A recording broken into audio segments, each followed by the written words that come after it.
Hi, everybody. Welcome to 2ZQHT6, where we discuss issues both big and small. I am your host, the very handsome Tim Kirk, and today I'll be talking about the reasons I carry a spray tube of Purell with me daily, or what I refer to as the Greenlight Syndrome, which is the belief that whatever one congratulates themselves for believing in principle works out exactly the same in practical reality. But it doesn't. When one resides in a city and waits for the pedestrian crossing light to change, many people believe that they can proceed across the intersection without issue, but experience tends to make us look both ways because there are distracted drivers, careless drivers, inebriated drivers, crazy pedestrians, runaway vehicles, and more. Blue skies are not a daily occurrence. It rains about half the time.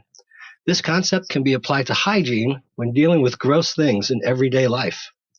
I personally think there is a naivete about other people's hygiene because a large percent of the population is gross. Some of the reasons I carry a spray tube of Purell with me daily include making contact with any surface that multiple people come into physical contact with, including, as previously mentioned, for whatever reason anyone would ever subject themselves to them, payphones. They are gross. ATMs, touchscreens, checkouts, Amazon lockers, etc. They are gross. Shopping carts, that sticky ick you feel when you grab the handle of a wheeled cart is bad enough, but the small handheld baskets people kick along the floor of supermarkets as they wait in the queue to check out, scraping along the floor and picking up whatever has been deposited from the footwear of each and every single individual who has previously entered the space. They are gross. All door handles. They are gross. All objects in kiosks in any public space. They are gross. Conference room equipment, especially keyboards and mice. They are gross. Anyone else's computer, which is gross. And ridiculously, beer pong, which is incredibly disturbing to me in that so many people do this. The ping pong balls are not sterile. They fall onto the floor, and while covered in beer, they come into contact with whatever is on the floor, which has been contaminated by the footwear of each and every single individual who has previously entered the space, and then the ping pong balls go into solo cups, which contain beer, which is then consumed. That is gross.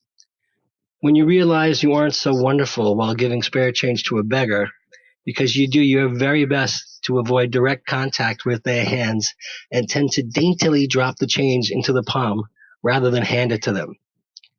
I have actually witnessed a resident of the apartment building directly across the street from us use a bucket to mop and wash her floor, and then, in some weird take on an old movie set in the old country, toss the entire contents of the bucket over the balcony of her apartment, ostensibly onto the street below, from 6 floors above, as if falling into a direct path to the gutter on the street, but instead splashed entirely onto the outdoor fruit stand of the food store on the pavement, splashing the dirty wash liquid completely over fresh, assumably previously uncontaminated fruit.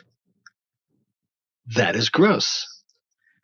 This does not begin to approach the filth that is mass transit, especially in New York City. When you see people riding the train consuming an entire meal, and I don't mean someone gulping down a breakfast item and a coffee beverage while on a brief subway commute to their office, which is harsh enough, but an entire meal, which is likely to include fried food and some robustly colored carbonated beverage, as well as fried potatoes and chips, usually with some orange cheese-flavored dusting on them of some kind. That is gross. This also does not take into consideration adults riding mass transit who sneeze and cough open-mouthed as if they were infants with absolutely zero inclination to reach up and cover their orifices whatsoever or use handkerchiefs. That is gross. In conclusion, hygiene is important. If you practice good hygiene, I applaud you. If you do not, keep rolling them dice, babies. See you next time. Thanks for listening, and as the kiddies say, peace out.